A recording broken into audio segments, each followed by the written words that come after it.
The fork paused halfway to my mouth. "Since you're moving out soon, we'll give your room to your sister," my mother said, like it was already decided. The others kept eating. My sister smiled over her wine, smug and sure. I swallowed my bite, forced my jaw to stay loose, and nodded. "Sure," I said. They didn't know I'd quit the lease a week ago, and that I'd taken everything with me.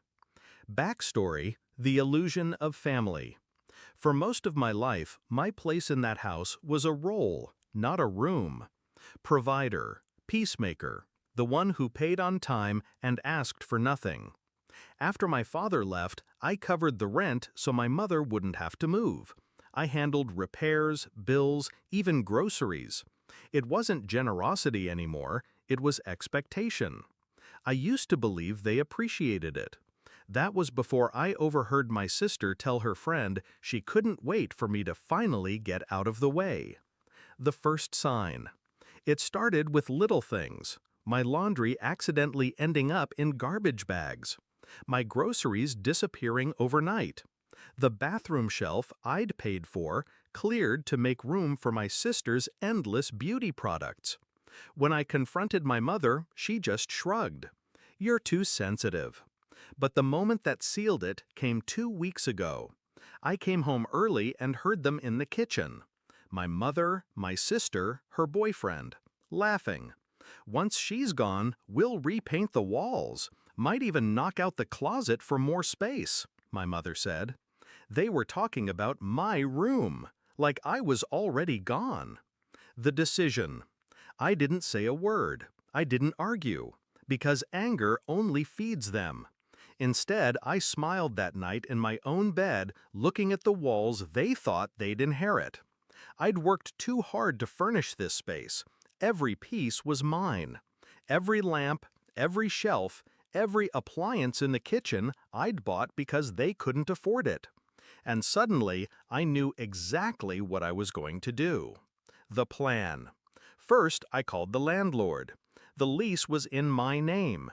My mother never wanted the responsibility, so she'd let me handle it. I gave my 30-day notice. He sounded disappointed, until I told him the damage I'd been covering for years, the rent I'd been paying without their contribution. He didn't need convincing. Then I scheduled movers, a discreet team, working during my mother's weekday shifts. I boxed every belonging, mine and every shared item I'd purchased. If I paid for it, it came with me.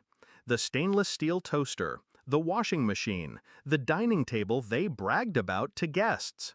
Finally, I found a new apartment. Smaller, quieter, mine. The setup. The night before the move, I played along at dinner. My sister mentioned again how she'd make the room her own when I left. I smiled. "I'm sure you will." The next morning, while the house was empty, the movers arrived. We stripped my room bare in under an hour. Then we hit the living room, the kitchen, the laundry area. Every item gone. What remained looked like an abandoned hostel. Bare walls, dented floors, the sagging couch they'd bought before I turned 18. On the counter, I left a neat envelope with the landlord's notice, my forwarding address, and the last month's rent receipt. The confrontation, family dinner. That night, I walked into the family dinner like nothing had happened.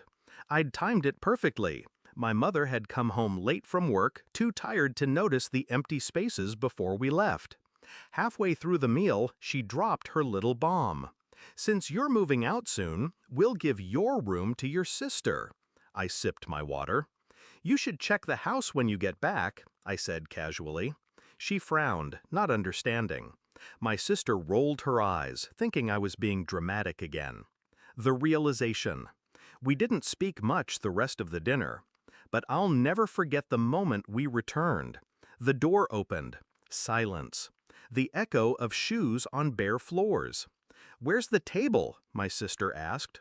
"Where's the toaster, the washing machine?" My mother's voice was rising.